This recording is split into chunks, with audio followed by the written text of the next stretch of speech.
कौमी असम्बली का इजलास जारी है। विफाकी वजीर हम्माद अजहर इजहार ख्याल कर रहे हैं। उसने सारे मुल्कों की फहरिस्त निकाली कि सबसे ज्यादा जहां पे नॉर्मल सी है यानी मामूल पे जिंदगी गुजर रही है कोविड के बाद, उन 3 ममालिक में कौन से ममालिक हैं? आप जान के हैरान होंगे कि उसमें दुनिया के अमीर तरीन ममालिक के अलावा जो पहले 3 नंबर है उसमें अल्हम्दुलिल्लाह हमारे इस्लामी जमहूरिया पाकिस्तान का नाम है। और ये नाम इस वजह से आया कि जिस तरह हमने इनकी मईशत की पॉलिसियों को रद्द करके इस मुल्क को दिवालिये से बचाया, उसी तरह हमने इनके कोविड के नुस्खों को और इनकी कोविड की तरकीबों को और इनकी जो उस वक्त मशावरत थी उसको रद्द करके हमने एक सही रास्ता अपनाया, एक साइंटिफिक रास्ता अपनाया और एक डेटा ड्रिवन रास्ता अपनाया। आज इनको यहां तस्लीम करना चाहिए था कि इसी फ्लोर पे पिछले साल खड़े होकर ये जो कहते थे कि FIR काटो इमरान खान पे और उसकी टीम पे कि ये लॉकडाउन नहीं लगा रहा, आज सारी दुनिया हमारी इस बात को तस्लीम कर रही है और ये गलत साबित हुए हैं। इनमें अगर इखलाकी जरूरत है तो इन्हें अपनी गलती तस्लीम करनी चाहिए। जनाब स्पीकर, ना सिर्फ ये कि हमने दिवालिया मीशत को बताया, ना सिर्फ ये कि कोविड के दौरान हमारी मीशत 4% ग्रो की, बल्कि हमारा डेट टू GDP रेशियो यानी कर्जे और जो मीशत का हुजम है उसका जो रेशियो होता है वो भी बाकी मुल्कों की बनिस्बत कम हुआ। बाकी मुल्कों का ऊपर जा रहा था, हमारा कम हो रहा था। ये भी एक बहुत बड़ी हमारी अचीवमेंट थी जिसको मैं समझता हूं कि इन्हें तस्लीम करना चाहिए। फिर इनके और कौन से ऐसे ब्लंडर थे, ऐसी गलतियां थी जो इस तजर्बाकार हुकूमत ने सरअंजाम दी, जिसे ऐसी गलतियां थी जो इस तजर्बाकार हुकूमत ने सरअंजाम दी जिसे पाकिस्तान तहरीक इंसाफ की हुकूमत को आके दुरुस्त करना पड़ा। सबसे पहले IPP रीनेगोशिएशन, महंगे बिजली के जो घर लगाए इन्होंने, उनसे हमने आके दोबारा उनके सौदे खोले और उनका प्रॉफिट रेट कम किया और कई 100 अरब रुपए का अब उससे पाकिस्तान को फायदा होगा। कारगिल कंपनी ने इन्हीं के दौर में $1 अरब का अवार्ड दिया, वो पाकिस्तान को अदा करना था, वो हमने खत्म करवाया। हमने वो केस लड़ा और वो हमने खत्म कराया। LNG की डील हमने की उसी कंपनी से जिस कंपनी से इन्होंने की थी, हमने सस्ती डील की और कई 100 अरब रुपए का उससे फायदा होगा और उसके कार्गो नवंबर से आना भी शुरू हो चुके हैं। एक्सपोर्ट, जनाब स्पीकर, जो सबसे बड़ी दुश्मनी पिछली हुकूमत ने इस मुल्क के साथ की वो एक्सपोर्ट के ऊपर की। पहले $24, $25 अरब से पीपल्स पार्टी हुकूमत से एक्सपोर्ट उठाई, पहले उसको $21 अरब पे नीचे ले गए और फिर $23.8 अरब पे लाके पाकिस्तान तहरीक इंसाफ को छोड़ दिया। यानी कि 13% GDP से 8% GDP पे एक्सपोर्ट जो है वो कम होकर आ गई। $25 अरब से शुरू हुए थे, मियां नवाज शरीफ साहब कहते थे मैं $100 अरब पे, $50 अरब पे लेके जाऊंगा, वो 25 की भी 23.8 पे छोड़ के चले गए। अल्हम्दुलिल्लाह जनाब स्पीकर, इस वक्त 25% ग्रोथ, 30% ग्रोथ एक्सपोर्ट की हो रही है और मुझे पूरा यकीन है कि इंशाअल्लाह ताला $30 अरब पे हम इस साल ये एक्सपोर्ट जो है वो अपनी छोड़ेंगे। तो ये भी गलतियां इनकी हमने दुरुस्त की। आज क्या प्रॉब्लम? आज ये फिर आलमी महंगाई की जद में, हमें पता है कि आलमी में पूरी दुनिया में आलमी महंगाई एक हुई है। आज कल ही फाइनेंशियल टाइम्स जरीदे की रिपोर्ट है कि जो बैनुल अक़वामी अमीर मुल्क हैं जिनके पास बड़े वसाइल हैं महंगाई से लड़ने के लिए, खरबों डॉलर हैं, वहां पे भी 25 साल की महंगाई की बुलंद तरीन शरह जा चुकी है। और कम से कम पीपल्स पार्टी को तो आलमी महंगाई पे नहीं बोलना चाहिए। अभी तो जो हमारी महंगाई की शरह है वो 10-11% है, इनके दौर में तो 25% थी जब तेल की कीमतें ऊपर गई थी, लेकिन उस पर भी आज इन्होंने पॉइंट स्कोरिंग की। लेकिन हमें मालूम है और हमें एहसास है मेरी हुकूमत को कि महंगाई जो है वो जो एक आलमी महंगाई का सैलाब आया है वो पाकिस्तान में भी आया।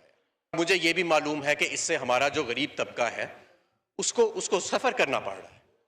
लेकिन इसकी सही तहकीक अगर की जाए तो ये वो कोविड की जो सप्लाई चेन है वो टूटी, जब कोरोना ने की वबा ने सारे मुल्क की फैक्ट्रियां बंद कर दी। हर मुल्क में इमरान खान जैसा लीडर नहीं था जिसने अपोजिशन के आगे खड़े होकर कहा कि मेरा मुल्क गरीब है, मेरी मईशत को तबाह ना करो, यहां लोग भूख से मर जाएंगे। कई ऐसे मुल्क थे जिन्होंने उस वक्त प्रेशर में आके अपनी मईशतें बंद कर दी, अपने कारखाने बंद कर दिए, उनकी पैदावार खत्म हो गई और जिसके बाद एक महंगाई का सैलाब जो है वो चला आ रहा है और उसका असर अब पाकिस्तान में भी आया है। लेकिन इस असर को कम करने के लिए सबसे पहले हमने एहसास प्रोग्राम के जरिए 200 अरब से ज्यादा रकम भी तकसीम की और करोड़ों खानदानों को, लाखों खानदानों को नहीं, करोड़ों खानदानों तक ये रकम पहुंचाई। दूसरा, इस महंगाई से लड़ने के लिए जो सबसे बड़ी हमने और इनकलाबी कदम उठाया खैबर पख्तूनख्वा के कामयाब तजर्बे के बाद, वो इंसाफ सेहत कार्ड था। यानी कि हर शख्स जनाब स्पीकर, उसको 10 लाख रुपए तक इलाज कराने की सहूलत प्राइवेट और पब्लिक सेक्टर के अस्पतालों में मिलेगी। ये मैं समझता हूं कि हुकूमत के पैसे का बेहतरीन इस्तेमाल है। यहां पे उस पर भी पॉइंट स्कोरिंग की गई, कहा गया कि जी आप सरकारी अस्पताल क्यों नहीं ठीक कर रहे, आप ऐसे अस्पताल जिसके सामने से गरीब आदमी गुजरने का तसव्वुर नहीं कर सकता था, जहां वो अपनी साइकिल या मोटरसाइकिल पार्क भी करता था तो गार्ड उसको डांटता था, आज लाहौर में आप चले जाएं तो उन अस्पतालों में उसी गरीब आदमी का बेहतरीन मुआलिज जो है वो अल्हम्दुलिल्लाह इलाज कर रहे हैं। और ये सिंध में नहीं हो सका। हम सिंध में करना चाहते हैं, मैं रिकॉर्ड पे कहता हूं हम सिंध में करना चाहते हैं, लेकिन उसके लिए सिंध हुकूमत ने मावनत नहीं की, क्योंकि ये सूबाई हुकूमत के फंड से ये लिया जा रहा है। और मैं आज फिर कहता हूं सिंध हुकूमत के जो यहाँ पे नुमाइंदे बैठे हैं कि अपनी पॉलिसी पे नजरसानी करें। इससे बेहतर इस्तेमाल हुकूमत के पैसे का नहीं हो सकता। सेहत से बढ़ के कोई चीज नहीं होती, कोई पुल सेहत से बढ़ के नहीं होता, कोई फलूदे वाले का अकाउंट सेहत से बढ़ के नहीं होता। सेहत सबसे जरूरी चीज है। अपनी सूबाई हुकूमत जो है उसको कहें कि वफाकी हुकूमत के साथ मिलकर सिंध के लोगों के लिए रकम मुख्तस करें ताकि इंसाफ सेहत कार्ड की वहां पर भी इजरा किया जा सके। जनाब स्पीकर, पिछले साल हमारी मईशत 4% पे ग्रो की। इस साल इंशाल्लाह ताला हमें उम्मीद है कि ये 5% के करीब जाएगी। हमारा टैक्स रेवेन्यू 30% की रफ्तार से बढ़ रहा है। इंशाल्लाह ताला 2022 का ये जो साल है इसमें हम 6000 अरब रुपए की सतह को अबूर करेंगे FBR टैक्स कलेक्ट करने की। प्राइवेट सेक्टर क्रेडिट यानी वो कर्जा जो प्राइवेट सेक्टर अपनी कारोबार के लिए लेता है, अपनी मशीनरी के लिए लेता है, उसमें 50% का इजाफा पिछले साल से 1000 अरब रुपए से भी ज्यादा का इजाफा हुआ है।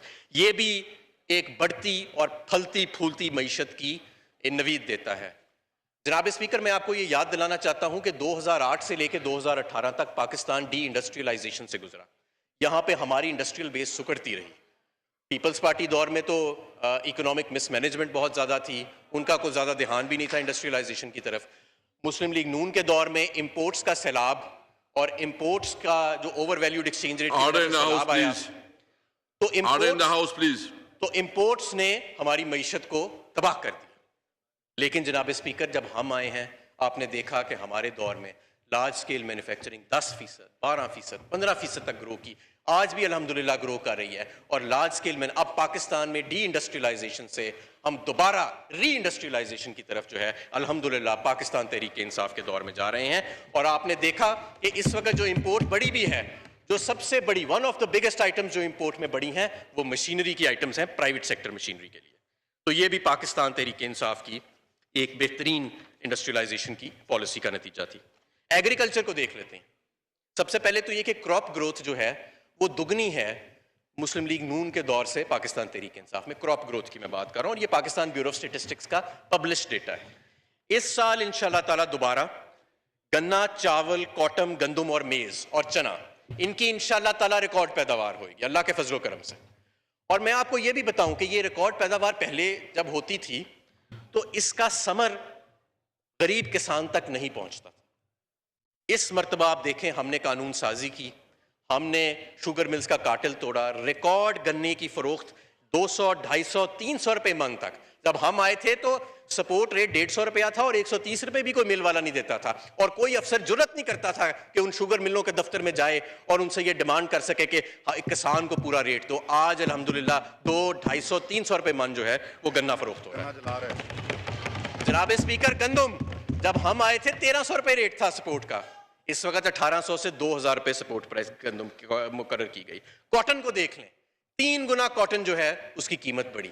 आखिर क्या वजह है कि ये कीमत बढ़ी? इसकी वजह ये है कि पाकिस्तान तहरीक इंसाफ ने अपने फार्मर को सहारा दिया। इसी तरह मेज और इसी तरह चने की इंशाल्लाह ताला बेहतरीन फसल होगी। और ये इस पॉइंट के साथ में आता हूं यूरिया पे। ऐसी बात नहीं है, हमें मालूम है कि यूरिया की शॉर्टेज है, इसको हम तस्लीम करते हैं, लेकिन इसकी वजह यह नहीं है कि पाकिस्तान में यूरिया की पैदावार कम हुई है। पाकिस्तान में यूरिया की 2021 में पाकिस्तान की तारीख की सबसे ज्यादा पैदावार हुई है और 2009 से लेकर पिछले 12 साल में सबसे ज्यादा सेल यूरिया की 2021 में हुई है। लेकिन जनाब स्पीकर, इशू क्या है? आलमी मंडी में डीएपी, क्योंकि 70% पाकिस्तान में डीएपी इंपोर्ट होती है, आलमी मंडी में उसकी कीमत 3 गुना बढ़ गई, तो लिहाजा फार्मर ने डीएपी की बजाय यूरिया इस्तेमाल करना शुरू कर दिया, जो कि एक अच्छी प्रैक्टिस नहीं है। डीएपी का सब्स्टिट्यूट यूरिया नहीं है। यूरिया की डिमांड जो है वो 3:1 जो रेशियो था हमारा, वो उससे भी कम हो गया, वो उससे ज्यादा हो गया, 4:1 पे इस साल चला गया। तो यूरिया की जो डिमांड सर्ज आई है उसकी वजह से यूरिया की शॉर्टेज आई है। पैदावार जो है वो रिकॉर्ड हाईएस्ट रही है पाकिस्तान की तारीख में। हमने इस साल पहली मर्तबा पाकिस्तान में गैस फर्टिलाइजर सेक्टर की जो प्रायोरिटी ऑर्डर है काबीना ने वो चेंज किया। 1 नवंबर को जो फर्टिलाइजर प्लांट बंद हो जाते थे, अल्हम्दुलिल्लाह 1 नवंबर से इस साल वो चल रहे हैं, आज भी चल रहे हैं, और 20 से 25 हजार टन यौमिया पाकिस्तान में यूरिया की पैदावार हो रही है। और 1800 से 2000 रुपए तक की बोरी की आलमी मंडी में इस वक्त 10 से 11 हजार रुपए फी मन उसकी जो है वो प्राइस जा रही है। तो 5 गुना कम कीमत है। और ये बात दुरुस्त है कि स्मगलिंग का एक एलिमेंट आया है, लेकिन होर्डिंग का भी एलिमेंट आया है। और बिलावल जरदारी साहब कह रहे थे कि स्मगलिंग का दोष मुझे क्यों दे रहे हैं।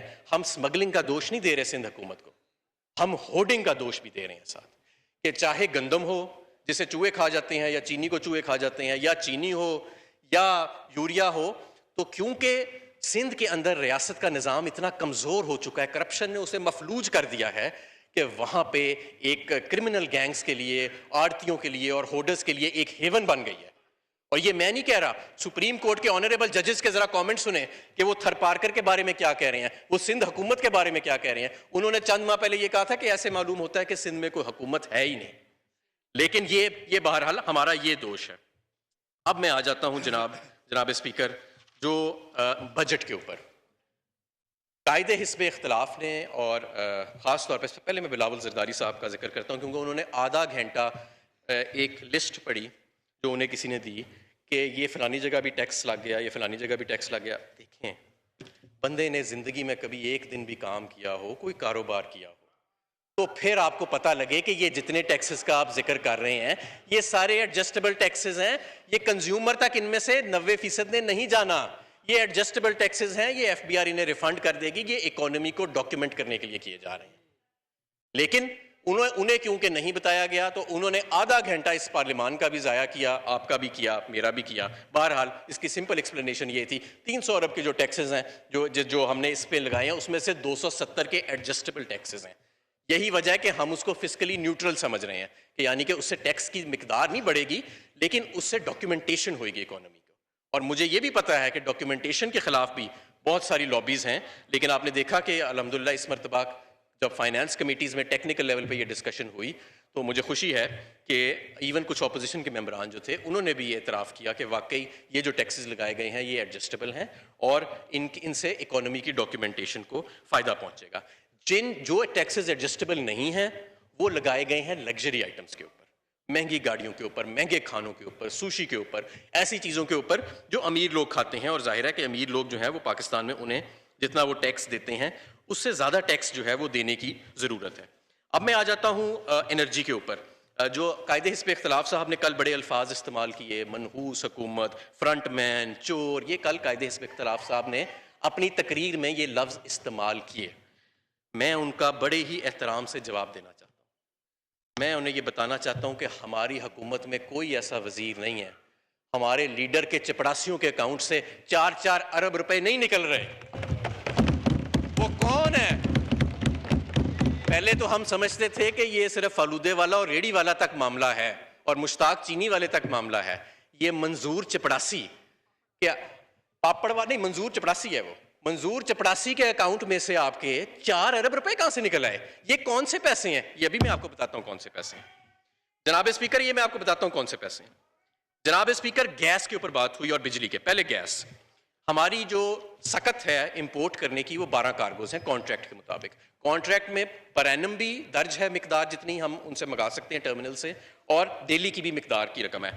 हमने नवंबर, दिसंबर, जनवरी में तकरीबन 9 से 10 कार्गोज जो हैं वो हमने इस साल इंपोर्ट किए। हालांकि सारी दुनिया में शदीद किल्लत है, 80 से 90% हमारी रिटेंशन रही, यानी कि हमने अपने सौदे के जो सौदे डिफॉल्ट किए वो 3 सौदे वो थे जो मुस्लिम लीग नून ने 2017 में जिनका सौदा किया था, वो 3 हमें डिफॉल्ट हुए। लेकिन उनके डिफॉल्ट करने के बाद भी 9 से 10 कार्गोज हमारे, यानी 80% से ज्यादा हमारी रिटेंशन जो है वो रही, जो मैं समझता हूं कि पूरी आलमी दुनिया में आप देखें LNG कार्गोज के हिसाब से पाकिस्तान का स्कोर कार्ड आपको सबसे अच्छा नहीं तो कम से कम बहुत अच्छा जो है वो नजर आएगा। कम से कम जो टॉप 10 मुल्क हैं उनमें नजर आएगा रिटेंशन के। मिसाल के तौर पे बरतानिया ने को कतर के सारे कार्गोज 5 के 5 कार्गोज में से एक भी नहीं मिला, जबकि हमारे जितने कार्गोज थे हमने अल्हम्दुलिल्लाह नए कॉन्ट्रैक्ट की वजह से कतर से वो डबल कर लिए।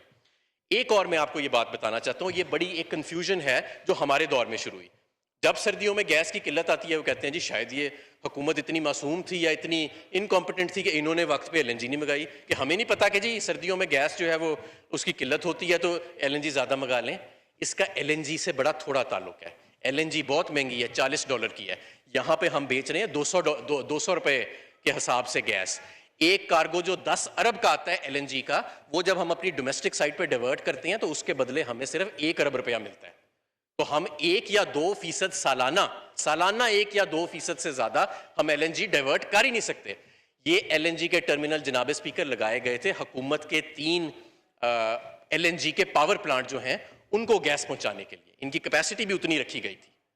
पहले 3 महंगे LNG के पावर प्लांट लगाए गए, फिर उनको उन गैस पहुंचाने के लिए, इंपोर्टेड LNG पहुंचाने के लिए 2 टर्मिनल लगाए गए जिनको 2.5 लाख रुपया यौमिया किराया देती है हुकूमत। फिर उन टर्मिनल्स तक गैस पहुंचाने के लिए कतर हुकूमत के साथ महंगे LNG के सौदे किए गए, और इस पूरी चेन को चलाने के लिए फिर इसलिए LNG को जब हम जोड़ देते हैं डोमेस्टिक साइड के साथ तो ये नासमझ और लाइल्मी है, क्योंकि मौजूदा हालत में, मौजूदा सूरत हाल में हुकूमत के पास वो कानून नहीं है जिसके तहत हम LNG को डोमेस्टिक साइट पे डाइवर्ट करें और फिर उसके बदले हम उसकी पूरी रकम भी कंज्यूमर से वसूल कर सकें। तो ये जो आपके $2.5 लाख दिन का यौमिया किराया इनके टर्मिनल्स को देना होता है, एक दिन का $2.5 लाख, और 2 टर्मिनल लगे हुए हैं तो $5 लाख दिन का। तो पहले LNG के टर्मिनल बिजली घर महंगे लगाए गए, फिर उन तक गैस पहुंचाने के लिए 2 टर्मिनल लगाए गए, $2.5 लाख यौमिया दिन का किराया, $5 लाख यौमिया बन गया। फिर पीछे कतर के साथ और दूसरों के साथ महंगे मुआहदे किए गए LNG के इस पूरे प्रोसेस को पहुंचाने के लिए। और जब से हमारी हुकूमत आई है तो डंडोरा ये पीटा जाता है कि जी विंटर में इसलिए गैस की शॉर्टेज आती है क्योंकि LNG टाइम पे नहीं मंगाई जाती, हालांकि LNG का उससे ताल्लुक ही कोई नहीं है। तो ये इसलिए किया जाता है ताकि अपने उन गुनाहों पे पर्दा डाला जा सके और एक नया प्रोपेगेंडा शुरू किया जा सके और ये दिखाया जा सके कि पता नहीं जी टर्मिनल जो है शायद उसी के सर पे पूरा पाकिस्तान जो है उसकी गैस चल रही है, हालांकि वो तो बेसिकली उन 3 पावर प्लांट्स के लिए थे। अब जी अब दूसरा मैं आता हूं बिजली के ऊपर। बिजली के ऊपर भी इन्होंने बात की कि जी हम सिर्फ 1200 पे छोड़ के गए और इनके दौर में 2700 पे चली गई, 2300 पे चली गई सर्कुलर डेट। सर्कुलर डेट में इजाफा मुस्लिम लीग नून के आखिरी साल में 450 अरब रुपए के करीब था पावर डिवीजन के आदादोशुमार के मुताबिक, और उस वक्त 450 अरब किराया दिया जा रहा था बिजली घरों को सालाना।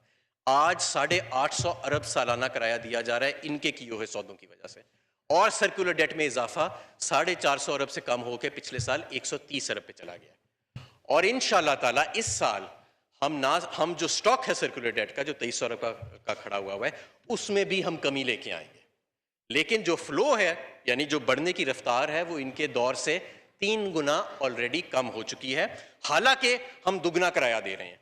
अब मैं आपको किराए की भी बात बता देता हूं। ना देखा गया कि मुल्क में बिजली किस मौसम में कितनी इस्तेमाल होती है। 2-3 महीने सिर्फ आपकी 25,000 मेगावाट बिजली इस्तेमाल होती है, सर्दियों में तो अब 9-10,000 मेगावाट पे आ जाते हैं।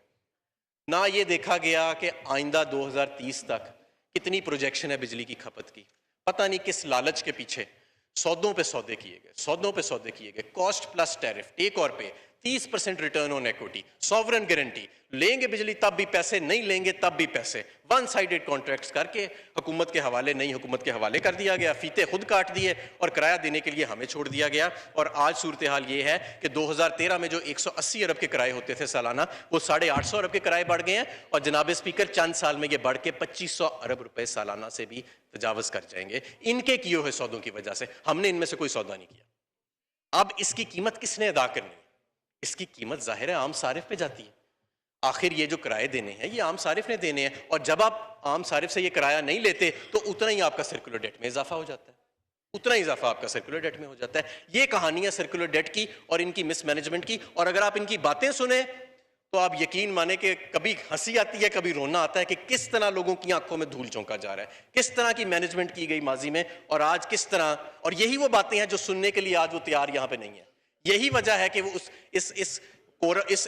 इस हाउस से कल जब असद उमर साहब खड़े हुए गुफ्तगू करने के लिए, तब वॉकआउट किया गया। हालांकि असद साहब हमारे सीनियर लीडर हैं, पार्टी के सेक्रेटरी जनरल हैं, और वो खामोशी से शहबाज शरीफ साहब की तकरीर सुनते रहे।